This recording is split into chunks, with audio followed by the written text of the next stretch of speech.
Hi there, welcome to That Board Game Podcast. My name is James Wood. And I'm Sonja Wood, James's mother. And today we're going to talk to you about The Seventh Continent. A solo or cooperative choose-your-own-adventure exploration board game, in which you will choose a character and begin your adventure on your own or with a team of other explorers. Inspired by the fighting fantasy book series, you will discover the extent of this wild new land through a variety of terrain and event cards. In a land fraught with danger and wonders, you have to use every ounce of wit and cunning to survive, crafting tools, weapons and shelter to ensure your survival. And it's all about survival. That's the thing. And you have to be very, very sharp. And the thing about this game that I absolutely found so intriguing and keeps calling me back is the very fact that it's so difficult. Because, whoa, it's not easy. I mean, one of the things is that you'll probably hear as James is describing the game to you, is it's all about this curse on this island. I don't like that part at all because it's just not my thing. I don't like to think of it as a curse. I like to think of it as an adventure, and we're trying to solve a mystery. And the mystery is finding things as we go exploring through this island, or through this continent, actually. I said island because sometimes we hop off to an island, but it's just a very, very exciting adventure game, exploration adventure game that I found very challenging. I suppose that's why it keeps calling me back. Yeah. Well, that's kind of the whole point of The Seventh Continent, is the challenge. I think our first attempt at solving the first curse, or quest, as we choose to call it, while playing. We call it a quest instead of a curse, because Mom doesn't like the curse part. It took us, I think, close on 30 hours of gameplay to solve the first one. 30 hours? 30 hours. That's commitment. Yeah. And that just actually goes to show the difficulty of it. Because, I mean, you didn't just, sit down, play the game an hour later. Well, there you go. It literally was 30 hours of adventuring around this continent. And dying repeatedly. Oh, my goodness. And the things you come across, just be warned. Actually, we won't go there. Because don't delve into spoiler land. I've learned to keep away from spoiler land. But suffice to say, it is challenging, exciting, difficult. I don't think anybody, I mean, if somebody who's listening to this can say, oh, it's easy, I want to know how. Yeah, let us know in the comments below if you found The Seventh Continent easy. Yeah, we want to know how. And we want to know how and what's so special about you. Okay, just tell me a bit more about the actual game, Jamie. I'm sure that's interesting. Well, the actual gameplay, the actual rule set is quite simple. Basically, on your turn, you all start out on a square card in the middle of the table. And you can do an action on your turn. And it's very freeform in that there's no traditional turn structure. So it's not my turn, your turn, my turn, your turn. I can take 10 turns in a row before somebody else does something. And then they can do something, and then it can come back to me, and I can do another action, and it can just go like that. The whole idea is that it's very freeform. I want to explain a little bit about that take 10 turns. Because I actually quite enjoy that part of this game, as it not being your turn, my turn, your turn, my turn. Because I just want to tell the listeners that this is all about survival, really, this game. It's surviving on the seventh continent. And we're working together to survive. So it's not about any one player taking charge and telling everyone what to do. It's about everyone working together. That's what I love. Even if it means one person going off on their own for a while to do something that nobody else can do. So along the way, we collect these items, you see.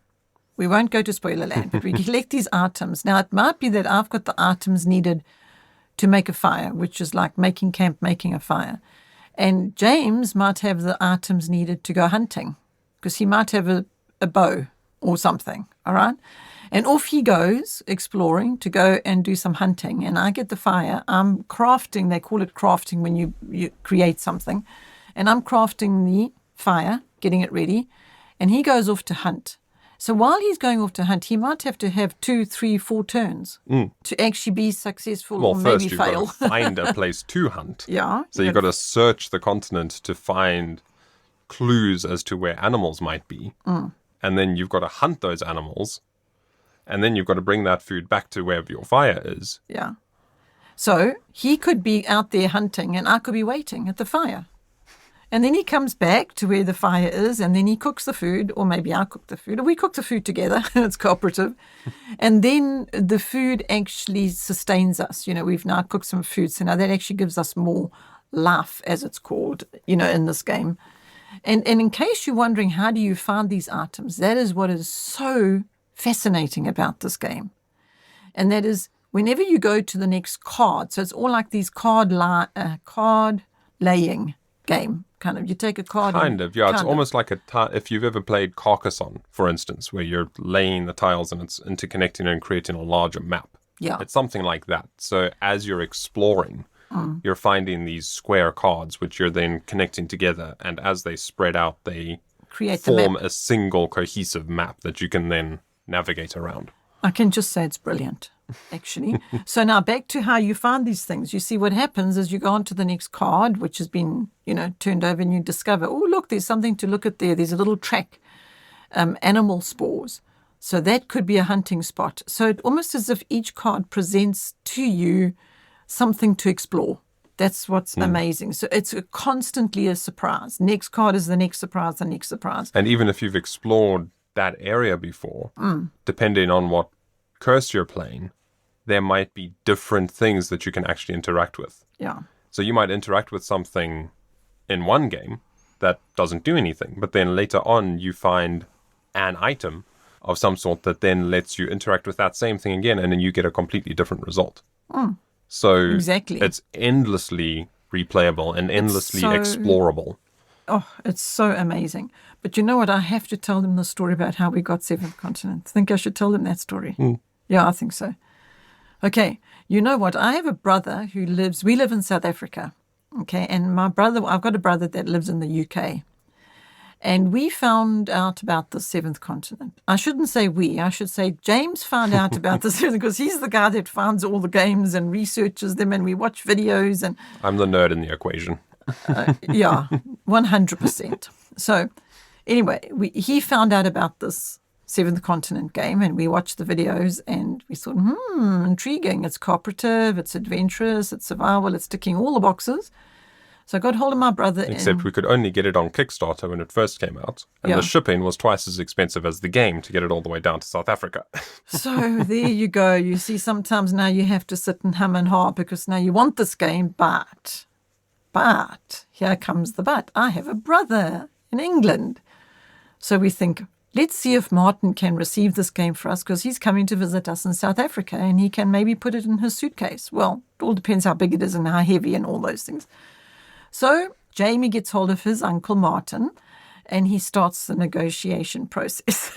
Can you receive this game for us, and can you bring it back when you come to visit in South Africa, visit us next time, and so on. So between the two of them, they work it all out, and Martin is such a helpful, kind, and wonderful brother. and he said, no, he can do this. And you know what happened? The morning that his flight was leaving, he had to let us know that the game hadn't arrived yet. Do you remember? And it was, oh no, the disappointment. This looks like we're going to have to wait till the next time he comes to South Africa, which is going to be another 6 months' time or whatever. Anyway, we just, having to accept that. And then an hour later, James gets a message to say he had word that the parcel... No, hang on. You help me with the story. You received a notification from it was delivered to his wife's office in London. Oh, that's right. Instead of to their house, because he wasn't sure when he was going to be there. Oh, so she was just going to receive it. So she was going to receive it at the office because she's there all day. And then she was going to bring it home in the evening. Yeah. And then he'll have it ready But then, of course, it turns out that it arrives at her office hours before his flight is taking off. Just a few hours. Yeah. Same day. The morning of his flight. So you know what he did? He got on his bicycle. Now, that may sound strange, but actually he's a cyclist. He's cycled his whole life. So bicycles is his form of transport, his preferred form of transport.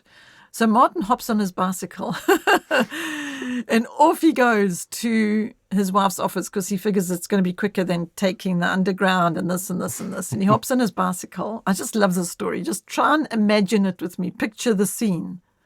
Martin in England jumping on his bicycle, cycling to Tess's office, picking up Seventh Continent. Putting it in his little front basket on his bicycle. I don't know that he's got a front basket. Did he put it? Is that what Yeah. he did? Oh my goodness. You know, the Seventh basket. Continent. I don't know where on the bicycle the basket is, but Okay, yeah. The Seventh Continent designers should hear this story. Anyway, so now he goes back and he puts it into his suitcase and he goes to the airport. Talk about the 11th hour for us to get the Seventh Continent. Anyway, I hate to tell him that story. It's just incredible. Anyway, it's not finished. It's not finished because then he brought it to us and we never expected it to be the weight it was and the size. because it was just, it's just cards. There's no miniatures, there's no big plastic bits, it's just lots and lots and lots of cardboard. There's not even a big playing board. It's literally just a box of cards, square cards. So mentally, Hundreds of the things. Mentally, you don't sort of think about it as being 849 to be precise. Oh, you see, I have to just tell you that if you want details and facts and figures and preciseness, that's what James is for. He's our rulebook guy. He gets the rulebook when we get a game, and I don't see him for a while because he's just inhaling the rulebook. I sometimes think I enjoy learning a game more than actually playing it. Well, I'm the one that just arrives. I'm so spoiled, I tell you why. I just arrive at the table and he says, Mom, the game's ready. And I go to our game table and there it is, all laid out ready. And I'm going to now get the instruction on how this game works and plays because he's read the rule book cover to cover a couple of times. How I learn is watching the videos. So he reads the rule book and I say, okay, I want to watch a usually video. do both. So I'll read the rule book and then we'll go watch a tutorial video together. So that Thank will you. cement whatever. Thank you to those that are listening that actually make tutorials. Thank you. We really appreciate them, especially me. Because I love to watch the video. It really inspires me. Whoever's done, whichever one, there's a whole variety that we watch. And then we go to the table with our cup of coffee and our timeless mug. We've got timeless mug. In case you don't know what timeless is, it's actually one of the Timeless board games. timeless board games. We've got their mugs that we drink our coffee out of. We love their mugs. They've got meeples on them. Actually, Timeless Board Games is a online board game seller. They have a in South physical Africa. shop as well, but they're primarily an online retailer. And in case you want to know what that board game show is, it's actually a YouTube channel. I can tell them. They probably know anyway, but If they're listening to this podcast, they probably know what the YouTube channel is. well, it's just that, a mother's allowed to be so proud of her son because I think he does marvelous things. I told you just now that he's so precise about the details. And so you can be sure that his tutorials, not tutorials, he doesn't like to call them that. He wants the board games to be fun. But you see, there's this part of him that is so particular about everything having to be so that it actually works because you can get a really good, informative, instructional video. That's not what you really want, though, hey? He wants them just to be light-hearted and fun, but, that's Well, why I we want do. them to be entertaining more than anything else. Yeah. So if they happen to be instructional at the same time, that's okay. Well, I'm going to But they ask must be entertaining first. Okay, well, I'm going to ask the people who are listening to let us know if they think they're entertaining. Let's get some feedback on that. Because I get entertained, but I'm your mother, so, maybe it doesn't entertain other people like it does me. Okay, so was there anything else we wanted to talk to them about on the Seventh Continent? Go on, Jamie, give them some more facts. So in particular, we have the classic edition of the Seventh Continent. That's what we're actually talking about today. That's where our experience is. The Seventh Continent was originally released on Kickstarter in a collector's edition, which had a lot more content than the classic edition. So what they've done with the classic edition is they've just pared it down a little bit to make it more financially viable, basically, for ongoing production. We needed that. Because initially it was going to be a one and done. They were going to run it on Kickstarter and then that would be the end. This was a passion project for two people who just absolutely loved these choose your own adventure types of board games and books. And they also brought in a lot of the exploration from video games. And one of my favorite things about the way this game works is the save system that they have, whereby Oh, yeah. when you finished a game, you literally just pick up all the cards, throw them in the box, and keep going. Well, actually, you don't throw them in the box. You put them in the box very particularly and correctly and lined up straight. Just saying. Yeah. So after you do that, it's No maybe throwing. 5 minutes to pack up the game, if that. A few minutes to pack up the game. And when you're ready to play it again, you pull it out. You pull out the deck of cards that you sorted before packing it up, and you're ready to go. You know, it is just so clever that. It's such a clever system. And it's one of the things that I suppose I love about this game is it feels like it never ends. I mean, I know we get to the end of a quest, as we call it, and we do eventually get there, even if it's 30 hours later. In fact, if you just say that in itself is incredible. Well, I mean, what game do you play that many hours and just never tire of it? Well, that's been my experience of this game. It's phenomenal. Thank you to the designers. I've really got to send them this podcast. I want to say thank you to them. Well, you know, I'm saying thank you to them because they have actually given us many, many, many hours of pleasure. Because as you've gathered now, this is a mother and son tabletop board game team. That's who's in the household. So we've actually had my husband as well. That's Greg, but he doesn't play board games. No. So there's the thing. He couldn't be less interested. Yeah, so now we enjoy playing board games. So it's not for everybody, but it certainly is for us, as you've gathered. We've played many hours of the Seventh Continent, and we plan on playing more because there's more to come. Mm-hmm. You know how they say? There's more. Watch this space. And that's not all. Do you know why? Because Brother Martin is bringing what is he bringing? You ordered it. The What Goes Up Must Come Down expansion box. Oh, so excited. So naturally, after getting completely enamored with the Seventh Continent, we started looking at expansion content available. And it's just so happened that while researching which expansions to get, because you can get the various quests, curses, as their own little packs on the Serious Poulp website, who publishes the Seventh Continent.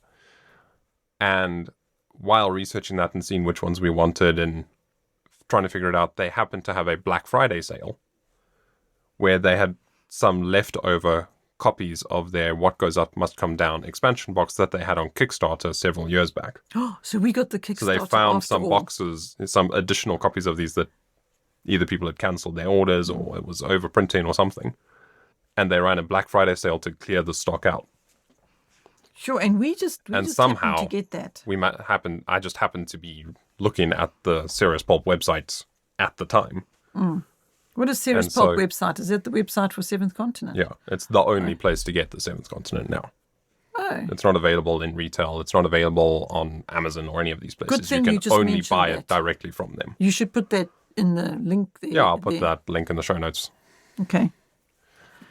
So anyway, suffice to say, we think you maybe have gathered by now that we are Seventh Continent fans. We're not holding back on that a future one. episode can maybe incorporate some What Goes Up Must Come Down content discussions.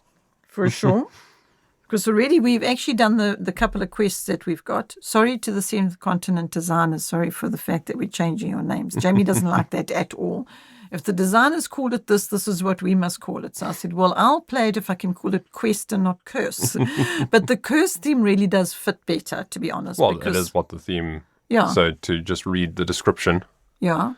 It's the early 20th century. You have decided to sail back to the newly discovered Seventh Continent to attempt to lift the terrible curse that has struck you since your return from the previous expedition. Oh, you see. So that's the whole premise. Basically, we're explorers that have gone to explore the Seventh Continent.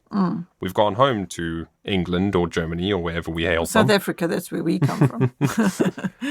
And then we've woken up and members of our expedition have disappeared. And we are now feeling the effects of this curse. So now we have to go back to the Seventh Continent to lift it. Lift the curse. Lift the curse that is now consuming us from within. So what we do in the game is we go around trying to find ways to lift it. And what I call that is we go around trying to conquer the quest that we are on. Yeah. As I say. Whatever helps you sleep at night. Whatever helps me sleep. Yes, Quite literally. Yeah, that's true, actually. You know, there's certain games that I don't play because then I have very graphic dreams about... Sometimes the Seventh Continent can be a bit too thematic. Yeah, sometimes, especially that... Oh, oops, don't say that part. No. No. Let them be You surprised by nearly this. slipped into Spoilerville there, didn't I you? nearly did. I nearly told them about the nightmare. You see, I have had some nightmares about Seventh Continent even. But anyway, not many, so it's okay. Because I choose the right character. You see, you can choose different characters.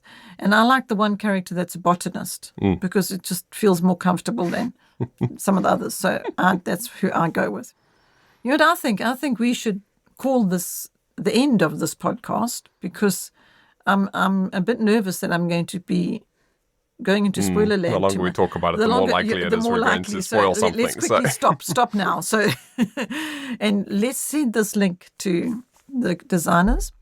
And thank you to the listeners for listening. We actually feel quite privileged that you've taken time to sit and listen to our podcast, us sitting chatting about the thing we love, playing board games. And we would really appreciate it if you would leave us a review or a comment in whatever podcast platform you happen to be listening to this on, because that will just help it get out to more people and let more people know about these amazing games and this amazing hobby that we all clearly love together. Yeah, we're passionate about it, clearly. We love sharing the passion. So before I take any more risky steps down the spoiler road, I am going to say goodbye to everybody now. And I'm going to go put the kettle on to get the hot beverage ready for our next game. And I'll say thank you so much for listening to That Board Game Show. To find more, you can follow us on YouTube, Instagram, Facebook, and Twitter.